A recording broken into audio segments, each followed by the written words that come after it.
Now, to the tale of Inverness.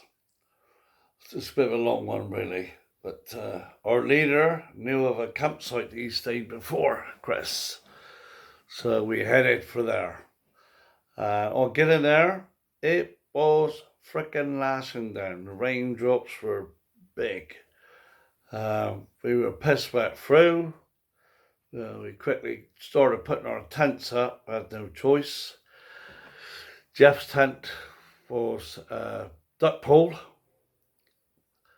Ronnie's tent was no more. It was piss wet through. So we got up tents up anyway, and then we went into the area where they had the TV so we could watch the football. And luckily they made homemade pizzas. And we didn't book the slots, so we were lucky to get in anyway. So I asked him if the shop was open, and the lady said yes. In reception, the shop's open. I said, you got beers? She said, oh no, we don't sell no beer here. It's an unlicensed site. So we were stuck now, 8 of us now, trying to dry out with no beer to watch the football with. Luckily for us, a Scottish group there went to the caravan and brought us, Ocean, a case of Ocean ale from Inver Almond Brewery. And this stuff now, it's like a sentimental beer, because that was so kind of them to do that. And we were, somebody creeping in here. Shh.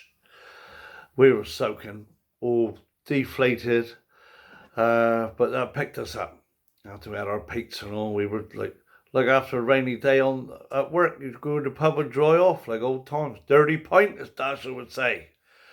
And then an English chap, he went off, he come back with a case of Estrella for us. So now, the party was on. And just like to say thank you to them for not ripping us to shreds when the worst happened. Because when the worst did happen, and Italy won, a Scottish lady got up, and Mal will remember this, and said, would you like a wee dram? So I've never been asked that before, so I thought, yes, I will. I said, what have you got? She looked in her bag and said, gin, vodka, whiskey, brandy, you name it, she had it in that bag. Unfortunately, we had to leave the next morning, so I only had the one little nip. But, great times. And the best part of it is Ronnie and Jeff had to sleep in the Hobbit house. It's a little wooden structure about 4.5 foot high. But it was dry. Now, lovely gold. This is very nice. Oh, obviously I have had this one before. I'm not cheating. Telling you the truth and the story of how I come across it.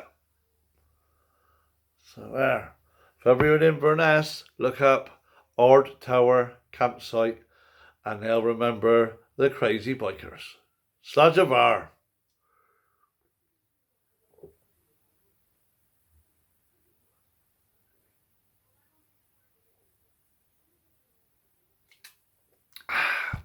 Helen Covered. I really like that one.